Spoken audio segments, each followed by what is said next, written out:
Hey everyone, and welcome to Already Cancelled. I'm Peter, that is Connor, and we are going to talk about Star Trek, the original series, Season 2, Episode 25. It's called Bread and Circuses, so full spoilers for the episode, as always. It's always surprising to me when we get this high up in the numbers for Star Trek, because shows these days don't run to 25, so I'm just like, it feels wrong, doesn't it? yeah, I need to think about it as I'm saying it. 25? That doesn't feel right. But hey, so yeah, we've got one left. This is the penultimate episode of the season. Not that it really matters with Star Trek, because they don't have season arcs with big finales like modern shows do, but still, worth mentioning. And this episode is about basically a ship. They find debris of a ship and they trace it back to where it came from. And so, oh, there might be survivors on this planet. They go down, and we have yet another episode, which is becoming a new thing. It's not as common yet as the godlike entity or the primitive culture. Arguably it's an offshoot of that.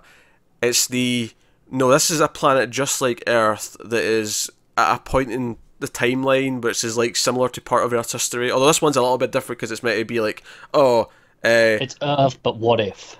Kinda, yeah. But it's basically Earth. It's the exact same stuff. In fact, the opening conversation where Spock's describing the planet and McCoy and Kirk keep arguing with them is basically them having that conversation like, yeah, but it's different to Earth. It's like, no, I mean, the oxygen levels are the same, the percentage of land mass is the same as Earth. Yeah. Spock's like, look, shut up, it's Earth, just go with it. Yeah. So this is becoming a new thing. Obviously, we had the gangster episode earlier in the season, which was was just fine fun, and then we had the Nazi episode. And what I thought was funny is this one isn't quite fascism, but it's close enough that I kind of felt like, yeah, this is probably what you should have just done with that episode. Yeah, it's the message there if you want it. It's not as on the nose, obviously. Yeah, but just it works. The idea of rounding people up and making them be slaves and fighting. It never really goes that route though with it. Although, like you say, you could have done that exact plot that you did with the Nazi episode with this. It doesn't quite go into it. No, the plot in this episode is a bit of a mess, honestly. It doesn't really decide to focus on anything in particular. Like 20% of the episode where I was like, oh, I love this idea. Let's do this for the rest. The ideas are okay here or there. The best parts of the episode are by far some of the character stuff. Spock and McCoy have a fantastic conversation in a jail cell at one point. They do. Which is hitting at like the core of their characters and their relationship and what they've been throughout the entire show. It feels like it's really built up to it, which is really nice. Joe, it's funny though. Here's part of the problem with all the different ideas that happen in the episode. So before they land in the planet, they pick up a television signal, right? And they go, "Oh, this is weird. They're using video." Like back in the day, it's like, well, you still use video. Like you still beam images to each other. That got me as well. I can't remember who says it because I believe it's called video. Yeah, what video is? Shut up. Yeah, it was Uhura, and then Spock's like, I believe television was the term, and I'm like I get that you maybe don't broadcast TV like the old-fashioned way anymore. You still use video. Hell, yeah. we basically don't broadcast TV. Well, I mean, we're not there yet, but we're getting there. Like, we're we're not far away. Streaming's getting more and more of a thing. Traditional broadcast is, like, not as big as it used to be. But there's very little analog broadcast anyway. Oh, yeah, most places have shut that down now. Exactly. It's all digital. It's all digital, so we don't broadcast in the traditional sense. But So they go there. So this is the whole thing. It's like they see some news footage, and there's this idea of this like gladiatorial combat is now a reality TV show where they actually go on TV and fight, so everyone can watch it. Fantastic concept ahead of its time. Yeah, it's reality TV before we had reality TV, really. At least to that extent. I'm sure there was game shows and obviously stuff in the 60s, but not to this extent. And then, so here's the thing. Then we go down to the planet. And so we get attacked by these soldier good dudes. We end up in a cave with these slave characters. We then get taken to the jail cells. We're told that we might have to fight. It turns out, what's his name? Merrick, who was on the ship that they'd found debris of, he had like surrendered to them and became part of society. So he's kind of a villain here, and they're trying to like get them to lure down the rest of the crew so they can sort of take them all in because they're terrified that their culture will be influenced by any outside factors. Right? Let me get to my point. Right, no, that's fine. When it eventually gets back to the gladiatorial combat, and it sort of starts on the thing, and I'm like, oh, that's a really fake place, and then the camera like comes out, and I'm like, oh, it's a TV set, I had forgotten that's how we started the episode, because it went so long without reminding. Because the concept was, oh, what if the Roman Empire never fell? And this is now the 20th century, but with the Roman Empire still in power, right? Yeah. I had forgotten that was the concept, because for after they first mentioned it a couple of times, it just then became typical Star Trek episode. There's someone in power, and we're, they're slaves. That's true. Other than some vague costuming things. Yeah, and even the costumes aren't really what I expect from Romans. I feel like the leaders get away with it a bit more. Like, his was, okay, it's Romanish. Yeah, I feel like these were costumes they had lying around for something else, and just kind of... I think that we say that a lot. This felt particularly bad when you have a TV set on the episode. It's like, all right, okay, so you had a TV set lying around, and then you were like, oh, hey, let's just use it as a TV set. Yeah, they maybe like made the new backdrop for it, but other than that, it's just a TV set. Yeah. Yeah. It was just fine, but that's my point. Though I had forgotten that was the premise of the episode, and I was like, "Oh yeah, that's right. This was the 20th century. It's not set in like, or at least the equivalent of the 20th century. You know what I mean? Like I'd forgotten that because the episode went through so many different things by that point. I'm like, and then there's a weird whole scene where, while we're having that great McCoy and Spock interaction in the cell where McCoy's trying to thank Spock for saving his life, and then they start bickering again, and then he accuses Spock of like, oh, you're terrified that if you don't die, like your human emotion will take over one day, and like you'll actually show something, and you see it as a weakness, and they're really poking at their differences and why they're always bickering, why they're always cracking jokes. While that's going on, that fantastic scene, the best scene of the episode, which is encapsulating their entire relationship and how they both care about Kirk and how they both care about protecting him. What's going on in the other scene that's riding alongside this? Kirk's got a slave girl in his quarters who he's having dinner with and kissing. Because Kirk? Because reasons. Because we had to fill some more minutes of screen time. Yeah. Like the best part for me, other than that scene, I mean, in terms of the plot, was once it turned out that the leader already knew about all the starships and stuff, and it was like, I feel like that was a different spin on this thing that we have. Usually, it's like, okay, well, Prime Directive, which they actually weirdly told us the whole Prime Directive. They did. They actually, McCoy basically said it out loud. I thought that was really weird because we'd heard of the Prime Directive loads already, and it was like, oh, hey, actually, we're going to actually tell you what that is, word for word now. We feel like you should probably know. Yeah. By the way, I'm aware that Connor's audio quality's dipped a bit for the last minute or two. Damn it, again. It's starting to clear up now just as I said that. But it's been doing that today. There's not much we can do about it. We held off for a while before we started recording more stuff, but luckily he's still perfectly audible. It's just not as pleasant as usual. It's frustrating. Yeah. But no, I like the idea of, no, they know about this, and they're actively trying to do something about it, rather than just it being a secret and then occasionally stumbling onto it. Yeah, they don't want to give anyone any ideas of like, oh, there's other ways, there's better ways, there's peaceful ways.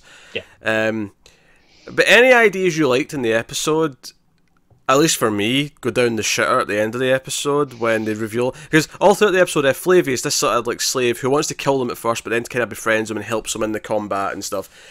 He keeps talking about how many of these people, they worship the sun. And he's like, oh, this, the sun this, the sun that. Yeah. And at the end of the episode, when they get back up to the ship, which, by the way, they don't really accomplish anything on the planet. They just kind of escape death. Because Merrick, for some reason, decides to like help them at the last minute, even though there's not really any build-up to him like becoming good. There's that one line where when Spock and McCoy are, they're battling it out. And Merrick says, I thought it'd be easier watching your men. Now I went through it with all mine, but it's kind of worse. Yeah, that's it. That's all you get. And then he decides to help them by using the communicator to call Scotty, and the three get beamed out just before they get shot, and then that's they just get off, and they don't actually fix anything, really. Well, they're not supposed to fix anything, though, are they? That's the whole point of the Prime Directive. They're supposed to leave it. This is going back to that stupid argument we keep having about The Last Jedi. It's not about what they're supposed to do logically, it's about what it's supposed to function as a TV episode. They don't achieve anything. No, I agree. I feel like the achievements of the episode are Spock and McCoy confronting each other. That's what the episode's about. Absolutely. Well, that's the thing. I don't know if that's what it's actually supposed to be about, but that's the thing that sticks out to us, so we're like clinging to that. The actual plot of the episode ultimately doesn't really have that much of a resolution. No, it doesn't. So hey, it's fine that Diane doesn't tell Poe what the plan is. It doesn't change the fact that it's unfulfilling as an audience member. Disagree, but we're not getting into that again. Not now. This is Star Trek talk, not wars. Yeah.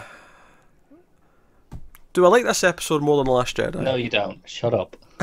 Stop being a dick. They're both messes. They're comparable in that sense. Do I like any scene in The Last Jedi as much as I like the Kirk and... Not the Kirk, sorry, McCoy and Spock scene? Yes. I don't want to say specifics because... Oh yeah, you don't want to spoil it. No, absolutely. Yes, you do. Do you actually have one in mind that you think I like more than that? Or do you just saying that? No, I actually think there are things that you probably like at least as much. Okay. But you're like, no, I hate that movie. Shut up. Wasn't that stupid milk scene? I'll tell you that much right now. Sorry, there's milk in Star Wars: The Last Jedi. There's milk. I'm sorry. That's fine. That's not a spoiler. I've spoiled the milk. Anyway, so where was I? Where was I going with that? I don't know. Oh, so yeah, this has turned into as much of a mess as the episode. No resolution. There's no resolution, and then we kind of have a resolution. So all episode, what's his name? Flavius. That's a really stupid name, you know that? It's very Roman, though, isn't it? It is very Roman, but it's just because all Roman names are stupid, is what you're saying. Well, no, but at least like Claudius, for example, that sounds like a name to me. Flavius sounds like you're going to say the word flavour, but instead I think all the Roman names that end with "ius," which is a lot of them, all sound stupid to me.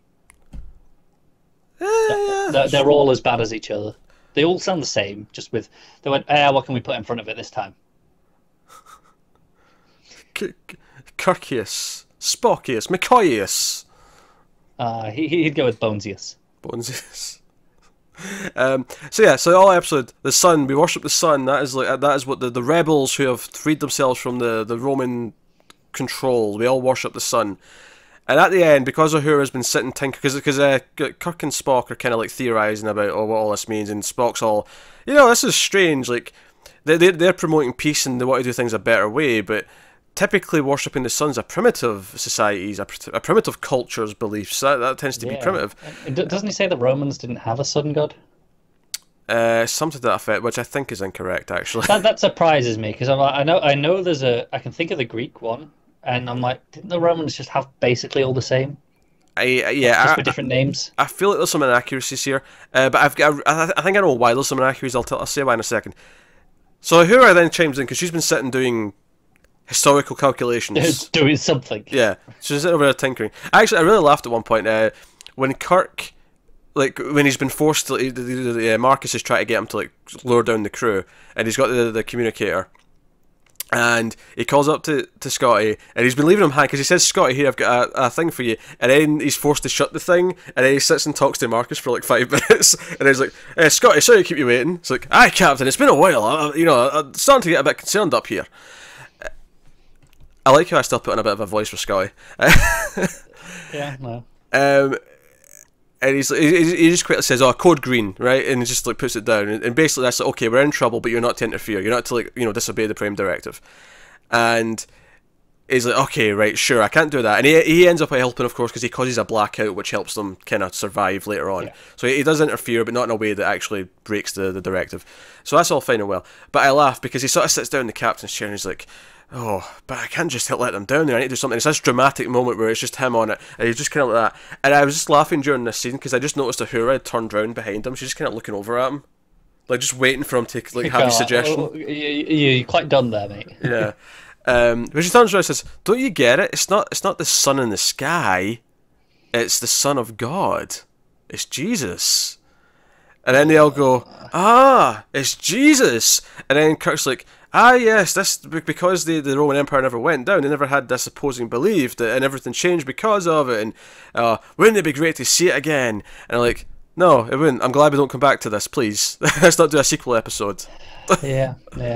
Worst part is, I'm pretty sure, at least in points of the Roman Empire, there was Catholicism. I mean, there definitely was, because they spread it to Britain. Oh no, yeah. But here's the thing, though, right? Here's why I think the inconsistencies or the inaccuracies in the stuff that's in this conversation. To me, this is the reason why this episode exists. Beyond maybe we can reuse a few sets. Although there was some stuff out in a real place, like they were actually out in like in the hills. It wasn't a full just cheap on it. Yeah, cheap episode, was it? When they first, well, it's debatable if this is cheaper or not because they're literally just out in like an empty bit of land. Okay, cheaper compared to, well, let's just sit in the rooms like we always do. Yeah, which we've already got lying around. But it's like they beam down to the planet. I'm like, oh, this isn't a little cheap set. This is like actual hills. We're actually outside, and it's like it feels different immediately. It's like okay, but of course they set that up by saying, oh, this is just Earth 2.0. Well, yeah, 6.0 by this point in the show, to be honest. But Earth designation number, take your pick. Yeah. But so the reason why I think this kind of exists is because this is the 60s. This is not that long after, say, Ben-Hur and movies like that. Like they were very popular at the time. These Roman movies where you had the combat, big biblical epics. Yeah, the big biblical epics where it kind of, and the whole thing is like, you know, it kind of the Roman kind of rule kind of opposed the religious side of things, and that's what those movies kind of had, and I feel like that's what they're kind of referencing. So they're not referencing real Earth history; they're referencing Ben-Hur history. Hey, whatever you gotta do. None of which appeals to me, obviously. I don't care.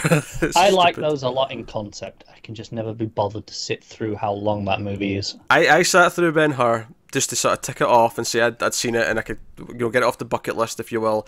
And I will never watch that 4-hour film again. Thank you very much. See, that's the thing. I feel like I'd really enjoy it. I just can't be asked to sit down for 4 hours and watch it. Yeah. You can always watch the remake with Victor Von Doom. I'm good. From Van Forstik is what I was trying to say. I don't want to be reminded that exists.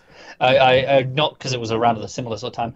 I watched Gods of Egypt. That was enough for me. Oh, I don't know. I've seen it. I got a free screener to it. I was like, yeah, sure, I'll go. Why not? Okay. The only thing I like Ben-Hur for is when you're showing people the difference between like proper ratio and like cropping it to 4:3. Ben-Hur's great for that because in the chariot race you have like the 4 horses, and in 4:3 you can only see 2 of them. So it's really good. This is why you do it properly. Yeah, this is why you don't do this. So, that said, who's cropping to 4:3 these days? Oh, sure, yeah, it's a bit outdated now, but like it was handy. I get your point. Yeah, but... for a period. Well, because there's still idiots who don't understand it. They get movies with black bars on their TV and they go, "Oh, why is it not filling up my screen?" Ah. Yeah, I guess the logic is, look, if you give it black bars, this is what happens. Now, think if you take away the black bars, you're just doing the reverse problem. Yeah. Like there's still reason to teach people about this. There is. The ignorance must be stamped out. I like to feel the amount of times that we bring this up, someone must have learnt this from us by now. we must have done someone that as a favour. Gone, no. They now appreciate aspect ratios. But I want my TV to be filled. I paid for my TV. I want the whole thing to be filled. That upsets me at my core. I'm not going to lie. Yeah, me too. Hell, hey, I'm watching Star Trek now. Do you think I'm zooming in to film my 16:9 TV? No. I'm having the glorious black bars at the sides so that I'm preserving that original 4:3 because that's what it was shot in, that's what it was intended for, that's what it's framed for. It looks great. It looks great. So that's how you do it. Where it gets murky is when they've done like X-Files and Friends, and they've like went back to the original negatives that have more stuff on the sides, and they've like reframed it in the negative, and it's like, okay, you've kind of done it so that it's not cropping or stretching it, but technically it wasn't framed with this in mind, so you can look at it as a bastardization, you can look at it as, but it still kind of looks okay. It's kind of weird. It's weird, because I know if you buy like the DVDs or the Blu-rays, it's the 4:3 for Friends. But whenever it's on TV and whenever it's on Netflix, anything like that, they use the 16:9. I think the Blu-rays are 16:9, are they not? No, I've got them. Oh, fair enough. Or maybe they've got an option though that changes them, but they aren't. Not the last time I checked it, from memory anyway. Oh, I thought the Blu-rays were, but fair enough. No, because I mean Star Trek Next Gen as well. Same, kept its 4:3. Whereas X-Files, I don't know if it's got. I mean, I think X-Files actually got a Blu-ray release, but when they remastered them for streaming services and HD broadcast, they did the new 16:9 versions. I'm kind of okay with it because it works. They made sure it works. Yeah, There's the odd moment where there's an extra clearly not paying attention, but yeah. you know. Yeah, they did that with The Wire as well. The funny thing, because I actually have seen Friends entirely on widescreen. Like the last time I watched it, it was just I worked through it, and it was after the widescreen HD versions came out. And what was funny actually, the one thing that they occasionally miss, which really is cracking me up, is how people who have done any sort of like shooting and editing will understand this a bit better. But basically, like you'll film one person's audio on one shot, right? And then it cuts to the other person. So when they shoot that scene, and obviously it's cutting between the two when you're watching it in the finished version, but they'll shoot all on one side first, but they'll only have that person mic'd. And then they'll cut to the other person, they'll only have that person mic'd. And then they mix and match the audio, mix and match the visuals until it all works. And anything on the outside, it doesn't really matter, right? If it's not going to be in the frame, it doesn't matter. You can get away with cheating. You can get away with things. That wasn't quite where they said that. But if we have it on the other person's shot, we can have that audio at a different time. You end up restructuring things a little bit sometimes. You cheat. You make things. That didn't really happen like that. But we'll make editing it. Trickery. Yeah. One of the things that I was noticing every so often, because you had the extra stuff at the sides that wasn't supposed to be there originally, is that you'd actually see, if it was like a two-shot, you'd have another actor in the frame. They'd start saying things, but you wouldn't hear them because it was obviously cut out originally. So they'd be saying a line that wasn't in the final mix. Yeah. And I don't know, that was cracking me up because I kept noticing it. Yeah, and occasionally you'll have doubles playing people. Like that time where they would have been just out of frame. Yeah. So they wanted someone for the actor to talk to. So they'll put a double there, and then you'll watch it now, and you'll be like, okay, I can see that's a double. Yeah. I have no doubt I didn't notice everything that was different, because obviously there's so many of them that it's hard to, but it's just funny. But anyway, so aspect ratios are important. I mean, on a bit of a tangent. I think we spent like a good quarter of this episode on aspect ratios. They're important. That's the thing. More important than this episode. But back to the point, I hate this religious thing they shove in at the end. Yeah, me too. I was like, oh no. I was kind of enjoying it for the back half is definitely the better half. Mm-hmm. I was kind of enjoying it. It wasn't good, but I was like, this is all right. This is better than it was. And then I got to that, and I went, ugh, what are you doing? I think if nothing else, it just feels, I don't know. It feels a little on Star Trek to have like. It's because they don't have religion and they don't talk about it. Yeah, had to have Kirk go, wouldn't this be great to see again? Like, you just escape with your life barely. You're eager to go back down and watch the spread of. No, I get that they're looking at it from the perspective of, it helped spread other values that did lead civilization. Sure. Right? It led these values that help shape things and for the better. I mean, I haven't studied this period in history to really say that with any great certainty, but that's how they're looking at it in this episode. They're looking at it with sentimentality. But I mean, yeah. I feel like them saying, wouldn't it be great to watch this?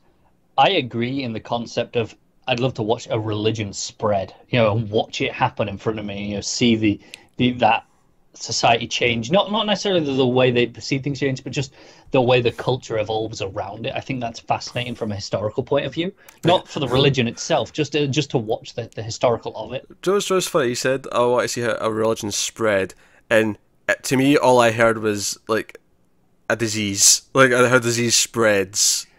No, I get you. They spread the same way. Well, I mean, through death is essentially how it spreads. That's how they've all spread. And people talking about them. Well, sure, but most people, going back, all the major religions, they're spread by going, hey, you're going to follow this, or we'll kill all these people. And sure. But I'm saying the idea of like speaking the word, and I'm just basically cracking a joke between gospeling to someone, but then also spreading disease because it's in your breath. Like I was going, diseases kill you, and then they spread religions by killing people as well. So yeah, there was a link. All right. Well, clearly, I mean, we don't care about this episode too much, even though it did give us some meat, and I did really like that Spock and McCoy scene. I feel like there's so many things in this episode that there's a good episode in there if they choose one of those ideas, maybe two. Mm-hmm. But we jump every 10 minutes to something else, and I'm like, okay, I can't keep up. Yeah. and then some seems like that whole Kirk with the girl for spending the night. Like I don't know what the point of that was at all. It didn't add anything to the episode. I will say I laughed, the first time they're in the jail cells and Spock and McCoy are arguing, and Kirk's with Flavius, and Flavius is like, so are they friends or enemies? And he's like, I'm not sure. Don't think they know. Yeah, well, that just set up the later. Yeah, but just that as a joke in itself made me laugh. It set up the banter when they were fighting with the other gladiators, and then obviously the big scene we've been talking about with the emotional moment where McCoy gets all upset and Spock does Spock, but it has a nice. It's a really sweet scene. So it is. It's good. So there's a gem in there in the rough, but it is mostly a mess of an episode with lots of just too many ideas, and some of them aren't bad ideas. Some of them are very bad ideas. But even the good ones are just kind of just too many of them too quickly, and it's like, oh well, who cares? So, hey, with that said though, we have one episode left of the season, and much like season 1, after the finale, we will do a top 5 of the season, which will not count as that week's episode. That'll be like a bonus in between the two, between that and the premiere of season 3. So there's a little extra that'll be coming in between those two, so you can look forward to that. And the worst episodes as well as the best. And the 3 worst. It may even be the 5 worst this time, because I feel like there's been a lot of stinkers this season. So yeah, I feel like we can be more objective on that when we look at the list and go through what was good and bad and count them up. Yeah. So we'll see what we end up with. I'm fairly certain I know what my number 1 is going to be, or what our number, because we agreed on the list last time, right? We did, yeah. We did, yeah. I remember did. I feel like I know what our number 1's going to be, unless you have like a weird opinion that's going to fight me on it. But I don't know what you're referring to, because I won't know until I look at the list of episodes. But you're probably right. Yeah. But hey, so that is episode 25. Let us know what you think of this one in the comments. Like, subscribe, all the usual stuff. Get us on the Twitters at mailed_fuzz for channel updates. If you want to support the channel, over at patreon.com/mailfuzztv. There's a link in the description. But otherwise, that is us. So thank you once again for watching. Keep watching TV and exploring space and whatever else. How do I end these ones? Thanks, guys. We'll see you next time.